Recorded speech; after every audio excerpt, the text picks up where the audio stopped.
স্বামী চলে গেছে দেশে, এখান দিয়ে আমারও কাজ বেড়ে গেছে। আসসালামু আলাইকুম রহমতুল্লাহ। কাজ বেড়ে গেছে বলতে আমাকে প্রতিদিনই বিল্ডিংয়ে আসা লাগতেছে। এক দুইজন মানুষ প্রতিদিনই আসতেছে বিল্ডিং দেখার জন্য। সো আমি থাকি বিল্ডিং থেকে অনেক দূরে এবং সাথে সাথে আসা যায় না। এমন এক সময় ফোন দেয় যে সময় আমি কাজে থাকি, না হয় অন্য কোনো জায়গায় থাকি। সো ওনাদেরকে টাইম দিয়ে বা ওনাদের থেকে একটা টাইম নিয়ে আমাকে আসা লাগে। আর বিল্ডিং এর সাইনবোর্ডে কিন্তু সামি এবং আমার বসের নাম্বার দেওয়া। সো সামি এখন নাই, ফোন দে বসকে, বসেই আমাকে ফোন দিয়ে জানায় আজকে একদিন পরে বিল্ডিং আসছি, কি পরিমাণ বালি হয়েছে।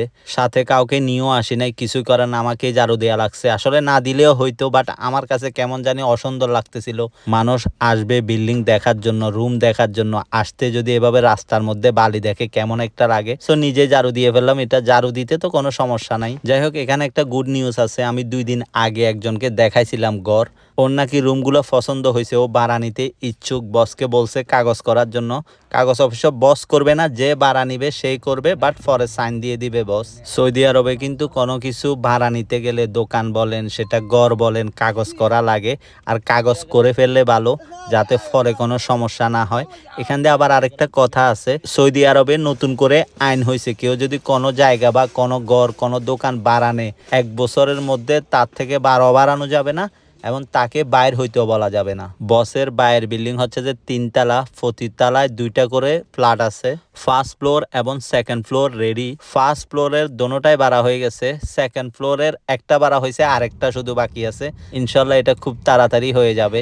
এখন আসি আমার প্রতিদিনের কাজে। শেখ সাহেবকে অনেকক্ষণ ধরে অপেক্ষা করাইছি। ভিডিওতে আপনারা দেখছেন আমি বিল্ডিংয়ের কাজ শেষ করে কিছু বাজার ছিল সেগুলো শেষ করছি। এখন আসছি এটিএমে। শেখ সাহেবের নাকি অনেক ক্ষুধা লাগছে, ও অনেকক্ষণ ধরে আমার সাথে খাওয়ার জন্য রাগ দেখাচ্ছে।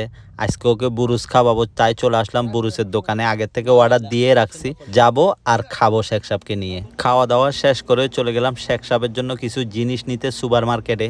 সেখান থেকে চলে গেলাম টেইলরের দোকানে। গেছে কালকে বসের মেয়ের কিছু কাপড় দিছি, সেগুলো আজকে নিয়ে যাওয়া লাগবে।